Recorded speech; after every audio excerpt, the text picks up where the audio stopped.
Said cherry soda.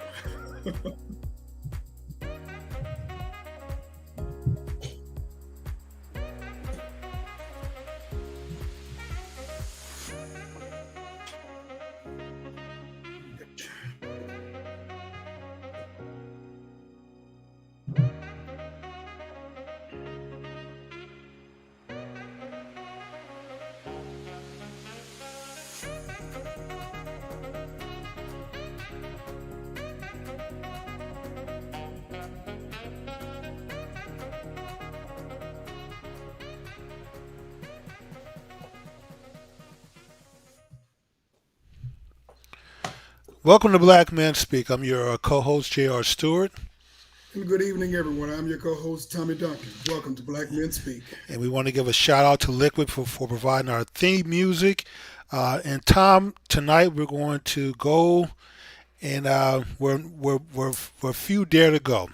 So of course on this show, we tackle the tough subjects, um, which is why I'm at a mystery as to why we don't have millions upon millions of followers, taking our advice and listening to our viable solutions. But that's for another story. So what's the topic tonight, Tom? Where are we going?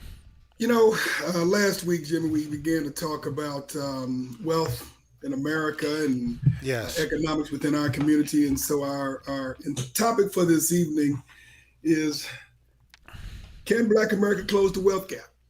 I think we've talked about some of the statistics over our shows, Which are dismal. over the last year. When we look at us collectively, obviously, clearly there are a lot of folks who are doing very well. They're highly acknowledged folks. I mean, when we look True. at the Oprah Winfrey's of the world and the LeBron Jameses of the world, but that is not the typical of anybody within this culture. But if we look at the masses of Black America, when we look at our household income as it is indexed with the household income of other Americans in general, if we look at the overall net worth Right. of Black Americans in general as compared to the average Black American, the average America, it is it's a challenge. It's an issue. It has social consequences. It has political consequences, and it has intergenerational consequences in terms of our ability to be able to pursue what the American dream is, that is life, liberty, and the pursuit of happiness. True. So tonight, Tom, it looks like we have a special guest, and thanks to you for your outreach. I read the bio on this brother, very talented, smart brother. So it is a great pleasure to have someone with his wealth of experience and knowledge to come join our show. I want you to give us a little bit of his background while we open up the Zoom channel so he can join us. Okay, good deal. So, for everyone out there that is listening today, as a colleague, a friend of mine who I've known for several years, Mr. Ray Hodges, who is originally from St. Louis, Missouri, but who moved to Texas several years ago. He can talk a little bit more about his background, but we actually met each other at church, and there was a Okay. group of fellas that we all met and kind of had what we called a networking and social group. We just get together, talk, have dinner and do those things that people do just to kind of, catch up. And just over the years, built a relationship, and very, very sharp individual. But he also has a financial services background, went to the University of Missouri. I believe he got an MBA, I believe it is, from SMU, Yes. Cox School of Business. And he has several professional licenses in financial services. He can definitely talk a lot more eloquently than I can about that. But the reason that I wanted to invite him is I wanted to get feedback from someone who deals with folks in our community every day about their finances, the roadmap for wealth creation, And because of the work he does, obviously he has to do research. He kind of understands the daily ins and outs of trying to build wealth and build for that nest egg for retirement, financial freedom, and all those types of things. So I thought he would be able to provide some good feedback and content for our show today. Okay, he will be joining us in another minute or so. And let me just make sure that the Zoom line is open.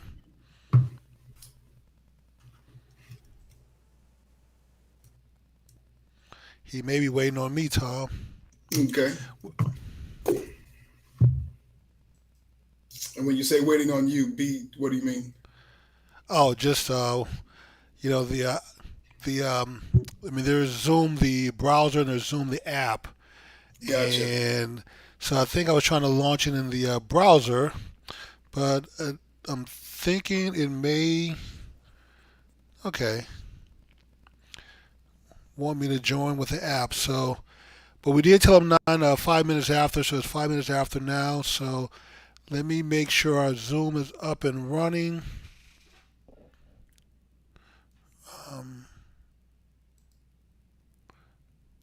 and that he can hear me. Let me move this over to the page. Okay, so I think we should be ready for him. I moved the app over to his page. So, Tom, let's talk about this wealth gap. Who exactly Okay. are we comparing ourselves to? Because I'm always a little bothered when most of the comparisons are done to white people. And they're not I mean, overall, they have the largest amount of wealth, but the medium income and medium wealth in family households, they're not number one. They're pretty much number Correct. two. And You're I'm correct. thinking if we're going to chase someone, I don't want to chase number two. I'd rather chase number one if I come up a little short and be number two, but not necessarily chasing number two because we're already chasing number two. We're in a what third spot now, fourth spot. So Yeah, I would say one, two, three. Yeah, I believe at best we're number four, and there probably is another group ahead of us, but just because of the demographic, the numbers there, they probably that number four probably isn't usually counted. So I would right, say at best we're number four. Quite frankly, possibly number five of the okay, major ethnic groups in the United States of America.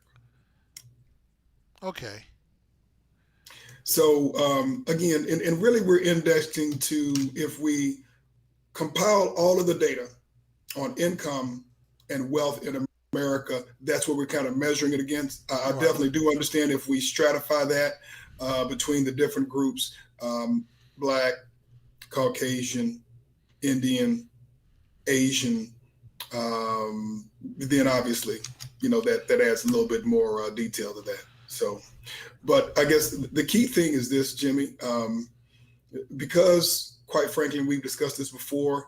If you're already 400 years behind, understanding that there were some institutional hurdles right, that have been put in the way, and so legally, well, it depends on what you talk about. With legally, if you can put 160 years on it, or quite frankly, you can put 60 years on it right, because there's a difference between what was determined as legal suffrage after the Civil War compared to voting rights and legal citizenship in 1964 and 1965. So, I mean, quite frankly, there was legal segregation, until 1964, 1965, which opened some doors, but also created some problems that we've also discussed during our show as well. Because when we talk about that period of time between 1865 and the Emancipation Proclamation up to 1964, 1965, that cemented our citizenship and cemented our voting rights. I mean, there was legal segregation. Quite frankly, voting rights were for Black men only, for a significant period of time. And so even our political power was dubious at best. We did not have full citizenship as we know it today until 60 years ago. Right. Well, Tom, despite the fact that we didn't start where we should have, we still have a responsibility to catch up. Correct. Our ancestors paid too high of a price for us to be where we are, for us to still be, behind the curve or behind the eight ball, as the British would say in the game of snooker. Um, and I think sometimes, Tom, that we look at the period of the during the '60s, which was a transition period for us, and you're right. There are some good things that I think Ray maybe having some we may have some complications connecting Ray. Um, I see his name here. I don't see his audio feed or his video. Ray, Okay. can you hear us? Or are you on with us? Yep, I can hear you guys just fine. Can you Ah, hear me? okay, I can hear him, but I can barely hear him. okay. Well, I can hear him quite well. So, Okay. I mean, Okay. If so Ray, we started a discussion without you, and that was kind of on purpose. We only have about 40 minutes on our Zoom channel, so we wanted to maximize it and didn't want to waste time with our introductions and stuff and while you were on. But since you were here, we did give a brief overview, Tom did, of your background. Please take a minute or two to introduce yourself. We do have your information here on the screen, the name of your company, your phone number, the website, and your email address for those that want to reach out to you. And before you give your intro, um, let me just say this: I think every professional person knows a financial certified financial advisor from somewhere, Merrill Lynch or Ameritrade or whatever company. But man, when I read your background, I mean, you are a very, let's say, licensed, talented, experienced person. So you are not to be played with, or as Keisha say, not you're not for play. So you are a bad brother, is what I'm trying to say. And Thank you. people who are serious about wealth development, this is the brother to come talk to. This information is here, so please reach out to him. Whoever you know who's handling your finances, I'm telling you, this is the guy you need to come talk to right now. So go ahead, Ray. Thank you. Thank you. I appreciate that introduction. You all are far too kind. I'm just like everybody else, man, trying to figure this thing out. I'm real quick. I'm originally from St. Louis, Missouri. Went to undergrad at University of Missouri, Columbia, and studied and graduated with a degree, Bachelor of Science in Computer Science. Came to Dallas about 20 some years ago. It's been 26 years ago. Went to grad school at SMU, got my MBA, and from there, like kind of like a lot of people, I started becoming really interested in the financial services space, and I went on to get licensed to sell insurance, life insurance, and several life insurance products, Okay. Texas and Missouri, and then I got my Series 65 so that I can go and help with retirement planning as well. Look at you. Okay. Well, you are the man to talk to because we're trying to figure out this wealth gap problem that we have. 400 plus years in America, we helped make this country what it is. Our ancestors gave their lives, sweat, blood, tears, and everything else to help America see that she was not living up to her words that all men are created equal. And we did that. We made the investment. We helped make America great. And when it comes to now partaking of the feast at the dinner table, we're the last ones to come to the table. And in True, fact, we're not even at the table. We're getting the crumbs that fall off the table.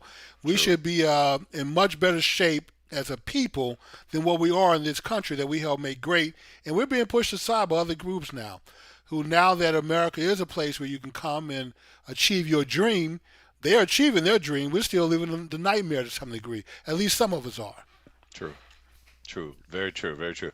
Um, I know that when Tommy reached out to me about this subject, it's one that's near and dear to my heart. Obviously, being black and wanting to see us progress. Um, we have, and I know we'll probably get into specifics, but we've had some opportunities while we've been here, um, and this is not an excuse, but it's really it's the reason. There are a lot of things that we have been programmed to do, and that we haven't been able to break free of, right? Right. There's some habits, there's some thoughts around wealth accumulation. There's some thoughts around uh, consumption, right? I think I may have mentioned it last time I was on. There are a lot of things that we do as a community that we do based on how we feel about ourselves. Some of our spending habits, we're very much a people who are eager for people to see that we're doing well. To we have concepts called people want to flex and they front, and this is something that's real specific. It's Yeah, real that's true. specific. You know what I mean? These are things that are specific to our community. Not that other people don't flex and like the front, but we are really, really conditioned to do those things, which are usually counterproductive if you're going to build wealth. So you can't consume and accumulate at the same time. And so, unfortunately, after years of being berated and all the things that we've endured, we have uh, a lot of times we have a need for validation, and we look for validation through purchasing things that do not appreciate, That right? that's true. And so some of the things like I'm a huge fan of uh, what's his name? I think his name is Charles Stanley, who wrote Millionaire Next Door. I think that should be required reading in our community. It's an interesting book in that it talks about the characteristics that it takes to accumulate wealth, Mm, okay. and No, I think and Ray, some of it man, flies in the I face of read things that The we've been taught. Millionaire Next Door. It's probably been 15 some odd years ago, and it completely flipped upside down the perception or the imagery created in America about what wealth is and what Yes. wealth isn't. And when they talk about the characteristics of the average millionaire, it was totally, I don't want to say shocking, but when you watch TV and you get your image of being wealthy and being a millionaire, a multimillionaire on TV, it hits you in the face when you read The Millionaire Next Door. It really does. It really does. So Ray, you spoke about the need for us to validate ourselves. I guess if you can't be wealthy, then it's best to look wealthy. The whole front aspect. Is there a psychology behind that? Is that just our psychosis, or have we been conditioned to be that way, or we just don't know any better? No one taught us any better, or could it just be a condition or an after effect of when we could not go into town and shop at the white stores, and we were very limited in where we could shop. We had no choice but to save or to buy property or to do some other productive things. And now that barrier was lifted, we gladly take our money to, um, let's say, to the white business sector and give it away. I think that all of those things play a role, but I think the piece that plays to me, just from my, watching how we conduct ourselves, I think the piece that's been most damaging is our view of ourselves, right?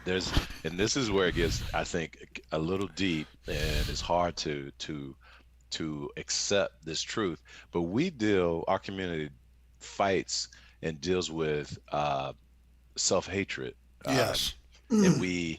none of us really want to admit to it, right? Because that's pretty strong to say that a whole community struggles with that. But if you're objective and you think about all that has been uh, thrown at us, you think about how the media, like routinely, you know, what the narrative is around who we are, what we represent. It's really not hard to believe that that might happen to a people, right? That we would look for, you know, we subconsciously look for ways to be accepted, for honor and all that.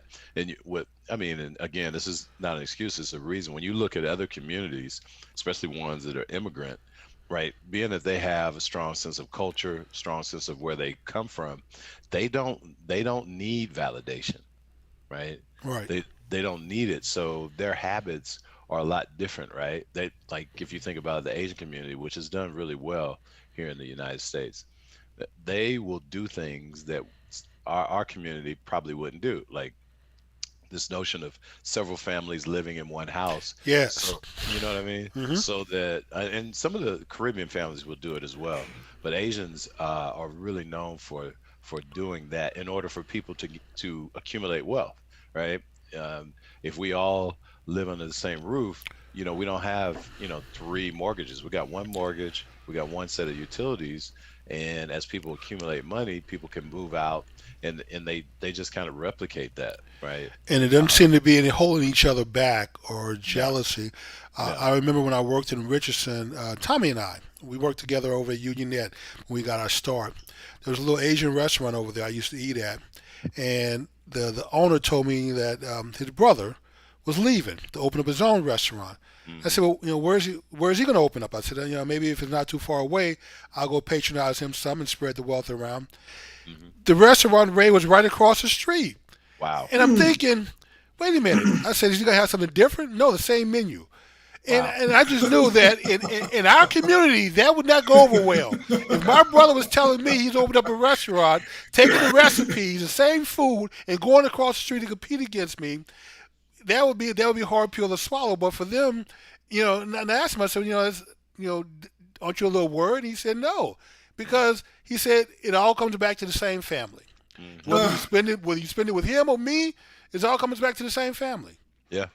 I mean, there's a difference in that is psychology, right? powerful. And again, it goes back to me, this is just my own opinion, right? This notion of, they have a sense of who they are, right? They Right. they, they know historically where they come from. Not only do they know where they come from and they know their history, they're very proud of what they are.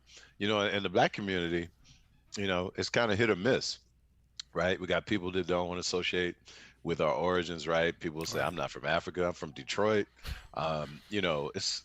We're all over the place with respect to how we view ourselves. And again, it's really by design. And I wonder, I don't know for sure, but I wonder if we can ever like really, really make progress until we begin to really embrace what we are, not in a superior manner, because you interact with other communities. No, I've been around Indians, people from uh, East India, and people from certain countries in Asia. Right. I never feel any superiority when around them, but I do sense that they're very proud of their heritage and who they are, and I think that propels people, right? When they don't have a question about who they are, then you can start making smarter decisions, I think, around your finances, right? Because you're not you have no need to impress anyone. Right. It's like, you know I'm not even, that's not even a thought in your mind. Well, we definitely have a self-image issue here in America. I mean, you Hmm. look, the three brothers right here on this channel tonight. All three of us have computer science degrees. Hmm. You and Tommy have MBAs. I have an electrical engineering degree. We have 6 degrees plus training, license, and experience, but we're not depicted as the average black male in America. When you Hmm. look at the movies, look at books, it's a thuggish guy slinging dope, bling Hmm. bling, lots of women. I mean, that is what they want you to believe the black male is about in America. Right. So we have an uphill image constantly when we're being portrayed as thugs, gangsters, and people who are just misogynists who disrespect our women. Right. Yeah. That's a pretty I mean, that's interesting that's very concept. true. And Ray, I'm actually intrigued And by so, something that you had the mentioned a the little bit question earlier. It becomes, makes complete sense and I know when you everyone talk is about the always, need to be thinking in validated, terms of this, and within your you own start trying to, community, you or want to really pivot, right, and being start thinking, validated how do within we someone combat else's that? community, whether What can that we be in do corporate America, from a on the street, or solution whatever it is. perspective? And you talked about the What happens self-hatred, is, or what I would consider I to be think, self-esteem we issues make small that go along with strides, right? You mentioned the three of us, right? Our circles of influence start to conduct ourselves, in a certain way, right? Whenever we interact with the younger brothers, right? We speak life into them. We speak, things around financial literacy into them. And I think that's how this changes over time, because we, like you already pointed out, brother, this is hundreds of years in the making, Yes. right? And so it's going to take, it took a long time, and it's been years of this constant kind of programming, and socialization, and so it's going to take and we got to combat the media too. Fortunately, unfortunately, right?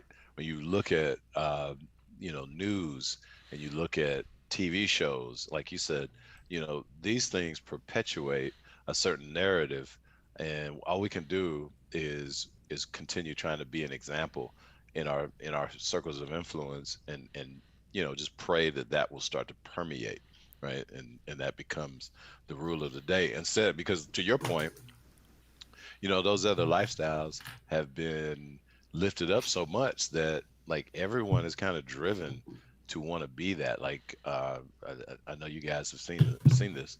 We have our sisters. A lot of our sisters, they're attracted to some of Yes, this they more. are. You know, Because I to them mean, it represents strength. exactly. You're exactly They right. women. I mean, women. Period.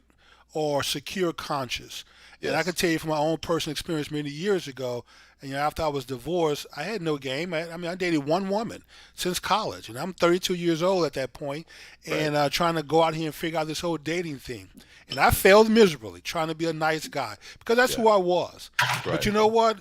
When I turned into a doggish guy, because I saw those are the guys who were succeeding, without Hmm. changing my looks, without changing my wealth or my car. In fact, I had a beat up Sentra at the time. And could go into any club and pull some of the baddest women out of that club by just being disrespectful, nasty, ugly, and rude to them. Isn't that I was like, crazy? that is so crazy. And so you're now conditioning me to be this kind of person because Hmm. trying to be the nice person towards you, I get dogged out.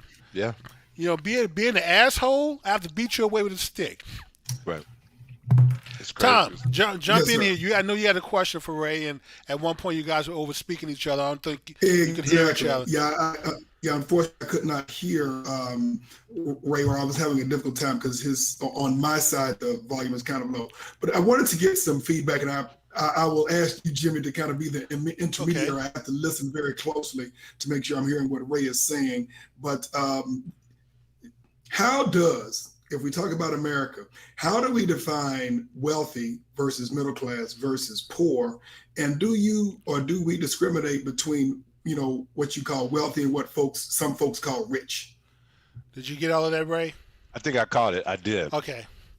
So I did a little bit of due diligence before I jumped on earlier today. In the midst of my 15 things, being a dad and a husband and all the rest of it, um, I did a little bit of research. So I think Tommy asked about how do they differentiate among the different income brackets? Yes. Is that so? I Yes. did so, and I'm a numbers guy because I love understanding things based on what the percentages are saying. So Pew Research, they had a couple things here which is real interesting. Pew Research defines middle income Americans as those with annual household income two-thirds to double the national median. So middle income is going to be anywhere from well, let's start with low. According to Pew Research, anyone who earns has an income less than 40 grand is considered low income. Right. Anyone with middle income, that would be someone earning 41 to 120 grand. And then a high income is greater than 120 grand. Then they talk in terms of class, and this is where I think it gets somewhat interesting. See, if you're considered poor if you make anywhere from, you're unemployed obviously, to $32,000, that's considered poor by their research. Middle class families have an income anywhere from 53 to $106,000. Um, and then upper middle class is upper middle class anyone who is 106, 107,000 to roughly $374,000. That's upper middle class. Anybody over 374 grand is considered rich by uh, by this group. And I think I didn't catch the second part after. He wanted to know the distinction between rich and wealthy. Like for me, LeBron James is rich. The Mhm. person who signs LeBron James' paycheck is wealthy. That's a good way. That's a good way to look at it. That's a good way to look So at it. I guess from a numbers perspective, he wanted you to address the rich Is, versus is, is, wealthy. is there a Well, I difference got I got between I got a few more what numbers you here. consider to be Um, wealthy as opposed to what you consider to so be rich? it's real interesting because I think Tommy and I were talking about, whether the gap is widening. So there's some numbers out. So they've got a group that they consider ultra high net worth individuals. Okay. Now these are people that have a net worth, and so just for the listeners, net worth is what? Assets minus liabilities, right?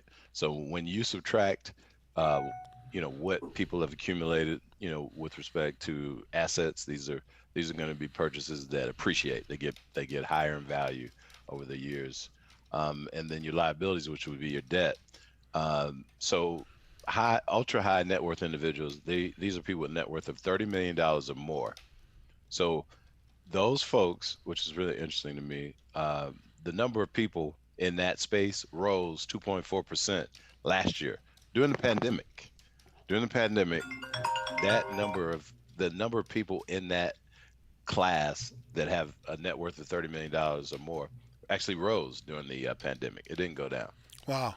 Yeah, yeah. So, Tom, did we get a caller or is that something else? I believe that was something else. Okay, we do have someone on the chat line, Ray, that is throwing a couple of things. I guess he wants you to speak to the need for black men to hire other black men to ease the burden or the high unemployment rate that we have among black men.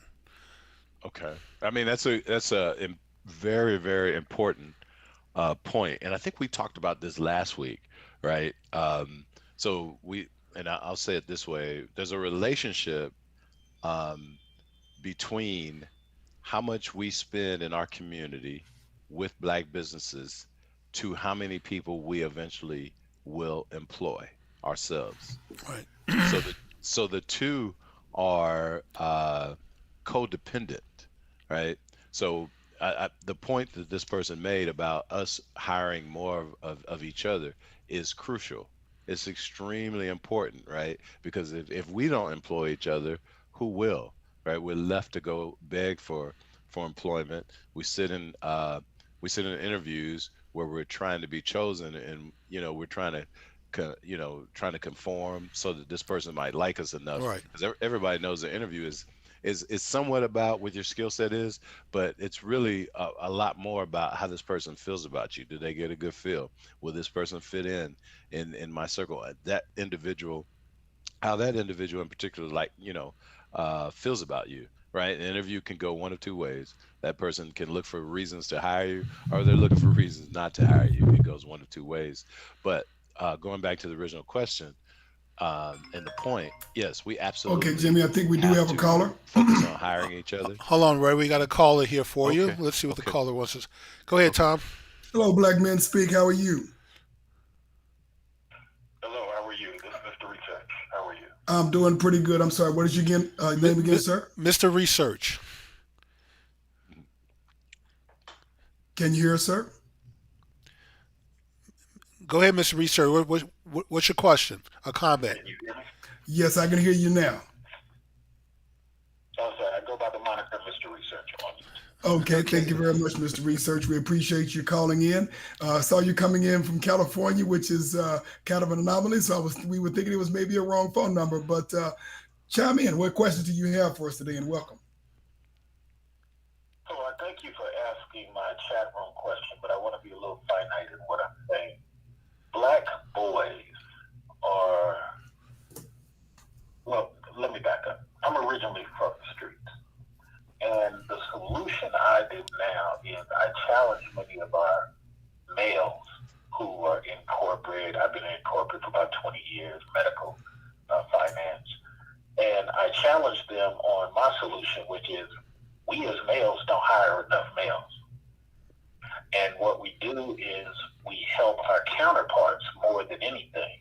Proof of this, and I'm glad you mentioned the unemployment earlier, but if Ray can speak to this part, 50 years the EEOC says black males are the highest unemployed.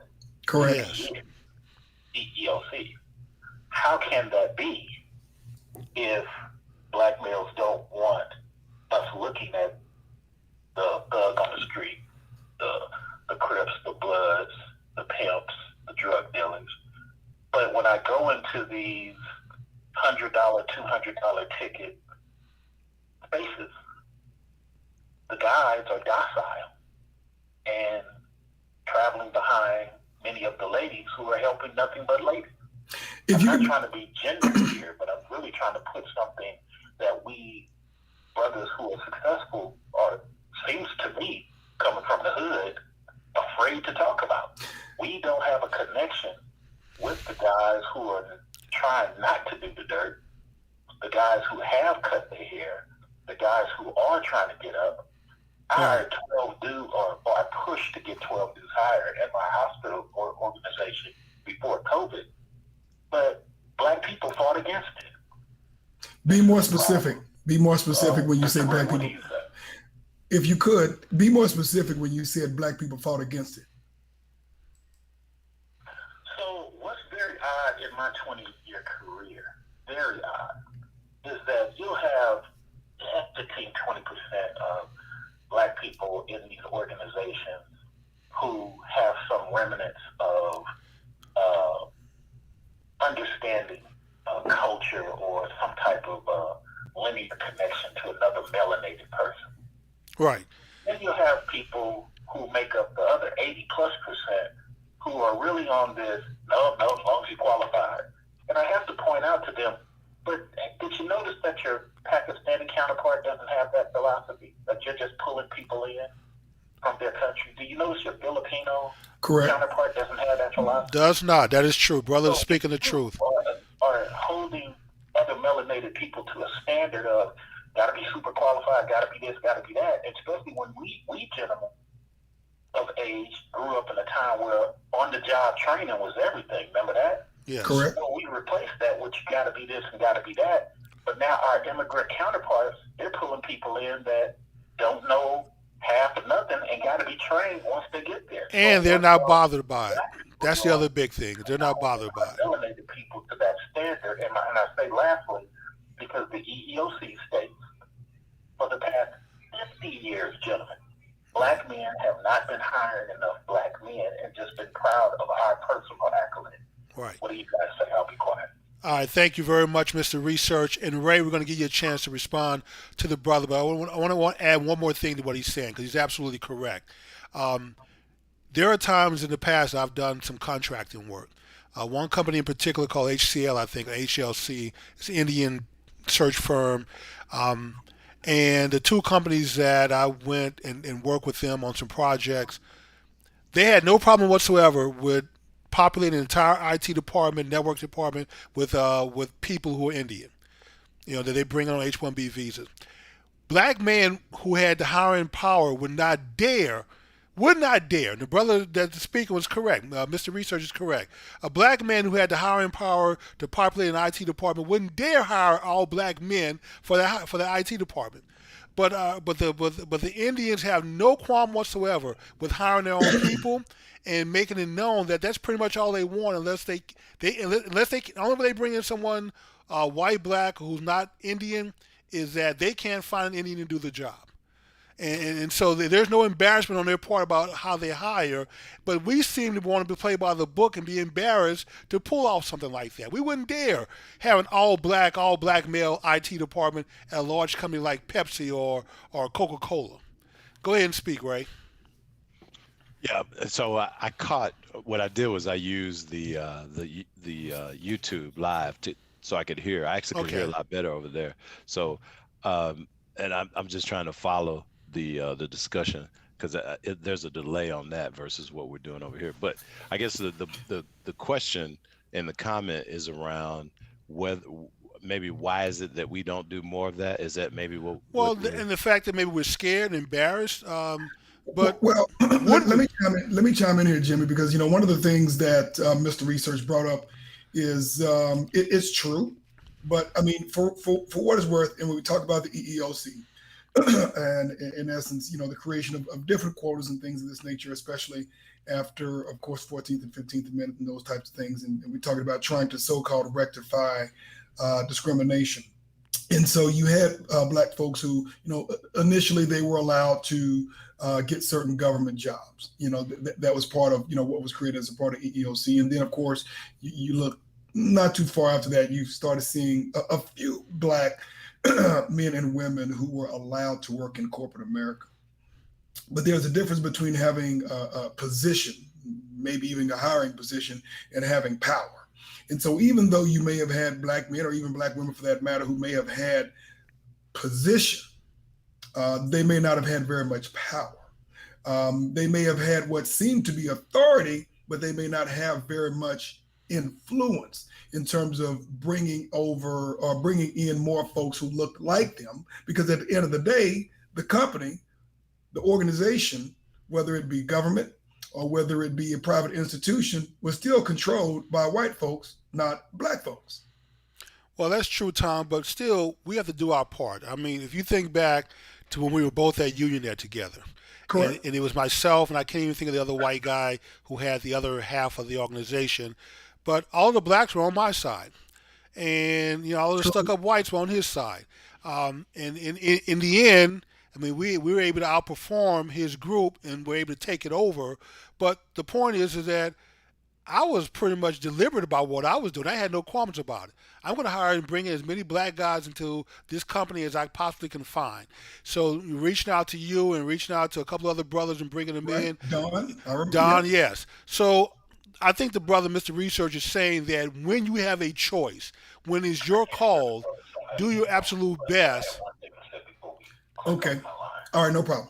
Okay. That when you have a choice, when it's your call, do your absolute best. I mean, if all things are equal, then something has to be decided, in fact. And there's nothing wrong with hiring people who look like you, who you feel comfortable with. Comfort is certainly a part of. It's not the most important, but it's certainly part of, surrounding yourself with people that you feel safe with. And we just don't do enough of that. I understand Mr. Research complaint, and it's my complaint, is that when we have the call, we want to be fair to everyone. When they have the call, they're fair to themselves, and we're left out of the equation. Amen. Yeah. Mr. Research, let's go ahead and get yours, since you had one more statement to make, and we then need to we will let you go, but we definitely appreciate you calling in and contributing. Go right ahead. Hold on, Tom. Go ahead, Ray.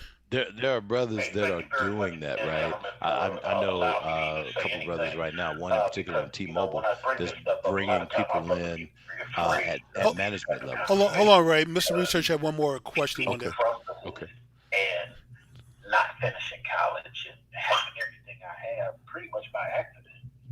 I have that unicorn-like understanding of wanting to get in contact with brothers like yourself, but being unavailable or whatever the case may be. So I just think that the solution, once again, as I bow out, we as brothers, as much as we critique other males in these spaces, we got to say to ourselves, how many of them have we pulled into even a mailroom position? Right. So that they can say, hey, I don't have to do that dirt no more. That's correct. Because in 3 more years, I'll be able to get a house just off this $40,000, $50,000 job that Mr. Elroy didn't think I even wanted. I've had people, it was very funny. I've had this a couple of times where people would try to think for me, even though I got 5 certifications. They'd be like, oh, I don't think you would want to work here. Oh, no, man, I applied. So, no, this is 8 minutes from my house. No, I think if you keep looking, you'll be. This is what's happening with a lot of, and I'm polite about it. I'm nice about it. I'm not mad. But, gentlemen, our brothers are out there, and I don't know, because the Pakistani and the Filipino does not have the same restrictions. Right. Well, they on our fellow brothers. We don't have them either. Also putting on some of our fellow brothers. So, it's going to be different in 2025, gentlemen. Yes, sir. I'm looking at it now. So thank you, gentlemen. Okay, thank you. Thank you. So yeah, Tom, it's not that we have a different restriction on us. It's just that we wouldn't dare do it. We're too ashamed to do it. So the Pakistanis, the Indians, the East Asians, they don't give a second thought to it. They feel obligated to help fellow members of their group. we feel ashamed to help fellow members of our group. So Jimmy, there's a difference. I would almost counter that Okay. because where Pakistanis, Indians, Asians, I believe they feel they have a obligation to do it, and I believe that unfortunately, too Well, many that's what black I folks said. are they're afraid to do it because they're Okay. afraid that if they try to exercise too much power, they may lose the little position and the paycheck that they're getting. I think that is the reason why, unfortunately, more black men and black women may be afraid to open the doors, whether it be government, whether it be private sector. They're afraid that they're going to be muscled out of the position. They feel that there's only room for one seat. That's them. Them. Yes, Exactly. to be the one, to be the only one in the company, the only one on the block, the only one in the neighborhood. So we thrive on being the only one. Hey Tom, we're gonna lose Ray here in about a minute or two, so let's give him Okay. the opportunity Absolutely. to say to have the last word on this before we lose his feed. Go All ahead, right. Okay. Ray. Just real quick, I think that all the points that were made are valid. I think that we as people probably can do more in the corporate environment, but I think what Tommy is saying is very, very true. There is a fear, and that fear is warranted, right? We have to remember that Pakistanis and these other groups, they can fly under the radar regardless of how we're viewed and how they've tried to oppress us. There's still a huge fear of our presence, and so we have to consider that whenever people are in position. People have to be smart about what they're going to do and how they're going to do it. So I do think that all the points are true and were valid, but there's more that we can do. But we also have to be smart about how we do it. We just have to keep pushing, though, as my father used to say. We got to That's keep true. pushing. So Ray, if when we lose your feed, just please call in on the phone line nine seven Okay. two 497 2280 and Okay. rejoin the conversation. I will do So, that. guys, if we're too afraid or ashamed to hire each other, we don't pull our resources together. And Ray, well, this is something I did want to ask you on the black investment. It seemed to me that everything in America or even in the Western world was built on investment. I mean, even discovery of other lands were investments to go out there and rape, pillage, and bring back the wealth that you found in other places. And we split the booty up when you come back home, if you come back home. Mm. We don't seem to have that concept of pulling our money together to do anything economically to build a business to provide jobs for each other. I always say it's a black middle class that has to rebuild the black economy. We can't wait for the black wealthy because they're not going to do it. We certainly can't wait for other people outside the black community to do it. If the black middle class don't come together to open up the bakery, to open up the store, the little grocery shop, or the mechanic station, if we don't do these things to create these businesses and create some jobs for our people, then we can't fault other people for not doing what we're not willing to do. This is true. This is true. So that concept is honestly, so we're asking questions about what can we do? What can the Right. black community do to bring itself forward? And I don't know about catching up, but just bring itself where it needs to be, where at least we have a seat at the table. The only way to do that is cooperatively, what you just talked about. Other communities have the Asians have what's called a rotating credit association. You may have heard of it. Never heard of Uh, it, but we need to okay. talk about that one day. Yes, Rotating Credit Association. Folks from the Caribbean have SUSUs, and the West Africans have that as well. It's all the same concept. It's a pooling of resources to purchase because people who, from these other communities understand that you can do so much more when you pool your resources versus trying to do it individually. And that's what they do. That's how like a lot of times people will say, well, these Asians, they're getting loans more easily than we do. Well, not really. What happens is the numbers are still there, right? They do Right. credit scores and all that kind of stuff. But what they do is they do a rotating credit association where several people invest and deposit in a certain account over several months. right? And what happens is one person in particular is listed as the owner of that account. That person goes to the bank or to whatever finance company and says, hey, I need to get a loan, and this is how much collateral I have. I have $100,000. Now that person on the other end that's going to provide financing, they don't care or know that this money represents money from 10 families, Wow. right? And that's how you end up buying a whole commercial. Like you see this happening in Dallas. They're buying whole commercial strips. Yes, they do. Yeah, When I that's lived how in you do it. Plano, Right. there was a shopping center off of Legacy. I stopped in Hmm. there one day, and um, every restaurant in there was Asian, and I Hmm. couldn't even find someone to speak English. Yeah. The menus were written in whatever their native language was, and I'm not mad at them. I don't fault them for it. But we need to be trying to learn how to do the same thing. And Tom, we need to have Ray to come back so we could talk. I didn't know some of the things he just mentioned. I never heard of. But these are some good strategies for how we can build wealth and get some things done without, like I say, every individual black person trying to do it on their own. It's Right. hard for us to catch up that way. We Right. need to collectively come together, and some of the things that Ray just talked about are some strategies we need to be using. Oh Why man. haven't we been talking about this? Who's been keeping these secrets, Ray? They work. They work. But when we do talk about it, the first thing we're going to talk about is we got to talk about trust. Tom, we've covered trust, and that's a big, and we know that. Yeah. Yep. So Ray, why don't we do this? I mean, Tom, I don't know if you want to think And about it.